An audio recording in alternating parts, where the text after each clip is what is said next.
घर का बंटवारा। अरे विनोद, तूने हलवाई को सारा सामान तो दे दिया है ना?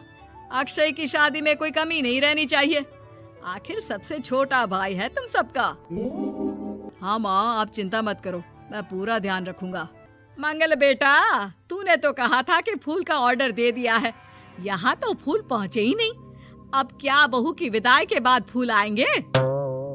माँ, मैंने अभी बात की है फूल वाले से, वो रास्ते में ही है।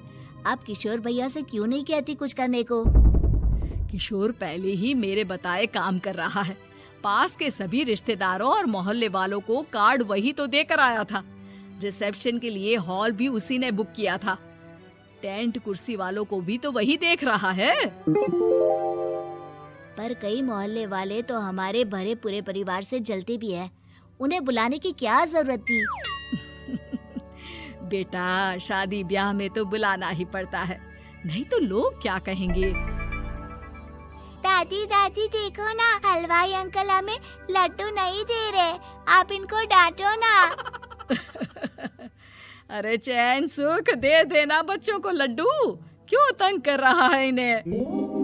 बीबी जी, मैं कहाँ मना कर रहा हूँ, लेकिन लड्डू बनते ही ये बच्चे उठा उठा कर खा लेते हैं। अरे मैं तो इन्हें थाल में रख के परोस भी नहीं पा रहा। भागो, अब कोल्ड ड्रिंक पीने चलते हैं। भागो भागो, अब कोल्ड ड्रिंक पीने चलते हैं। जैसे कि आप देख रहे हैं, आज इस घर के सबसे छोटे बेटे अक्षय की शादी है। घर में बहुत चहल पहल है। कुलभूषण की बीवी कमला को फुर्सत ही नहीं है कामों से, लेकिन कुलभूषण और घर के बाकी लोग कहाँ हैं? आइए देखते हैं। अजी, आप यहाँ आराम से बैठकर गाने सुन रहे हो और घर में अभी तक इतने काम बचे हैं करने को। अरे भाई, मेरे सबसे छोटे बेटे की शादी है, इसके बाद तो मैं अब चिंता मुक्त हो ही जाऊंगा।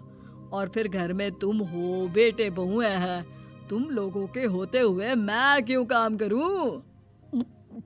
मैं तो शान से बेटे की शादी में जाऊंगा तैयार होकर। अरे ठीक है, अब आप आराम ही कीजिए।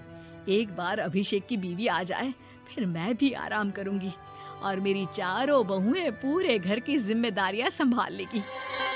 इतना कहकर कमला वापस अपने काम में लग जाती है। बेटा भी, तू अब तक तैयार नहीं हुआ? किससे बात कर रहा है फोन पर? तैयार कैसे हूँ? सैलून जाने से तो आपने मना किया है, क्योंकि मुझे हल्दी लग चुकी है। भाभीयों को देखो, सुबह से पार्लर में है। अक्षय की शादी हो जाती है और नंदिता बहू बनकर घर आ जाती है, लेकिन इस घर की खुशियों को मानो किसी की नजर लग गई थी। नंदिता के आने के बाद आए दिन घर की शांति भंग होती रहती। अपने माँ बाप की इकलौती बेटी को इतने बड़े परिवार की जिम्मेदारियां कहाँ संभालनी थी? अभी देखो ना, मेरे हाथों की मेहंदी भी अभी नहीं उतरी है और तुम्हारी मम्मी ने मुझे घर के कामों में लगा दिया। मैंने सोचा था कि घर की सबसे छोटी बहू होने के कारण मुझे सब पलकों पर बिठा के रखेंगे, पर यहाँ तो पलक झपकने की भी फुर्सत नहीं मिलती। देखो नंदू, शादी के पहले ही मेरे घर वालों ने तुम्हें और तुम्हारे पेरेंट्स को बता दिया था कि मैं जॉइंट फैमिली में रहता हूँ, तो फिर अब ये शिकायत क्यों? और फिर तुमसे पहले मेरी भाभी भी तो आई थी शादी करके, उन्होंने तो कभी कुछ नहीं कहा। नंदिता तब तो चुप हो जाती है, लेकिन ऐसा बहुत दिनों तक नहीं चलता। अरे नंदिता, माँ बाबूजी की दवाई का टाइम हो गया है, उन्हें दवाई दे आओ और उसके बाद सबके लिए नाश्ता बना देना। पर भाभी, मैं तो अभी अपना फेवरेट सीरियल देख रही हूँ, प्लीज मेरी जगह आप कर लो ना ये काम। ठीक है, मैं तेरी जगह माँ बाबूजी को दवाई दे आती हूँ और नाश्ता बना लेती हूँ। तू मेरी जगह पूरे घर की डस्टिंग करके 5 बच्चों को स्कूल के लिए तैयार करके भेज देना और दोपहर का खाना बनाने के बाद कपड़े धोकर सुखा देना। उसके बाद हम दोनों मिलकर बाजार जाकर सब्जी ले आएंगे, फिर डिनर की तैयारी कर लेंगे और उसके बाद बस भाभी, मैं माँ बाबूजी को दवाई देकर सबके लिए नाश्ता बना देती हूँ। हे भगवान, ये कहाँ लाकर फंसा दिया मुझे। मेरे घर में तो गिनती की 8 रोटियां और 2 सब्जी बनती थी और नाश्ता निपट जाता था, यहाँ तो रोटियों का ढेर और सब्जियाँ बड़े बड़े पतीलों में बनानी पड़ती है। नाश्ता बनते बनते लंच का टाइम हो जाता है और लंच बनते बनते डिनर का। अभी मुझ में तुम्हारे पूरे परिवार का नखरा उठाने की और ताकत नहीं बची। मैं ऐसे नहीं रह सकती। अरे तो क्या चाहती हो तुम? मुझे अलग रहना है बस। तो ठीक है, हम कल ही शिफ्ट हो जाएंगे किराए के घर में। इतना बड़ा घर होते हुए हम किराए पे क्यों रहेंगे? ना जी ना, घर में ही दीवार खड़ी करो अपने हिस्से के आगे। घर के साथ साथ घर की खुशियों में भी दीवार खींच जाती है। ऐसे ही कई महीने बीत जाते हैं और नंदिता माँ बन जाती है।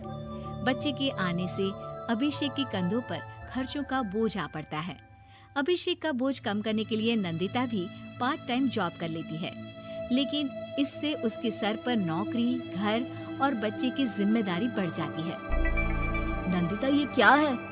तुमने घर भी ठीक से साफ नहीं किया, ना ही मेरे कपड़े धुले हैं। चिंटू के बाल भी कटवाने जाना था, देखो उसके बाल कितने बढ़ गए हैं।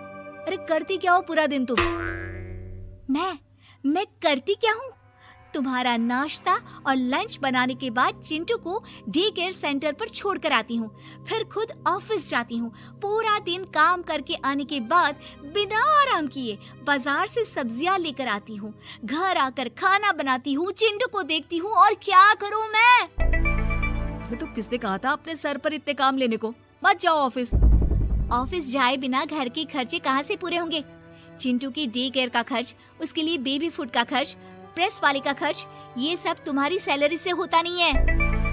अगर परिवार से अलग नहीं होती तो इतनी मुसीबतें नहीं उठानी पड़ती तुम्हें परिवार के साथ मिलकर काम करने में दिक्कत थी, लेकिन काम तो अब भी बहुत है तुम्हारे सर पर। चिंटू को भी डे केयर भेजने की जरूरत नहीं पड़ती। उसको गोद में खिलाने के लिए दादा दादी और घर के सभी बड़े होते। उसके साथ खेलने के लिए उसके भाई बहन भी होते। मेरे तीनों बड़े भाइयों के बच्चे भी बड़े हुए हैं, लेकिन बिना महंगा बेबी फूड खाए, क्योंकि मेरी माँ और भाभियाँ बहुत अच्छे से जानती है कि बच्चे को क्या खिलाना चाहिए। बिजली के बिल जैसे खर्चे भी सब मिलकर बांट लेते थे, लेकिन तुम्हें तो सबसे अलग रहने में ही मजा आता है, तो अब शिकायत क्यों करती हो? बस करो अभिषेक, बस करो। मैं मानती हूँ कि मैं गलत थी। मेरे एक गलत फैसले ने हमें बिल्कुल अकेला कर दिया है सबसे। एक घर में होते हुए भी हम बाकी परिवार से अजनबियों की तरह रह रहे हैं। अभिषेक और नंदिता की सारी बातें घर के बाकी लोगों को सुनाई दे रही थी। तभी कमला बोल पड़ती है। अरे नंदिता बहू, किसने कहा कि तुम अकेले हो? तुम्हारा इतना भरा पूरा परिवार है ना तुम्हारे साथ। हम तो बस ये चाहते थे कि तुम अपनी गलती समझ जाओ।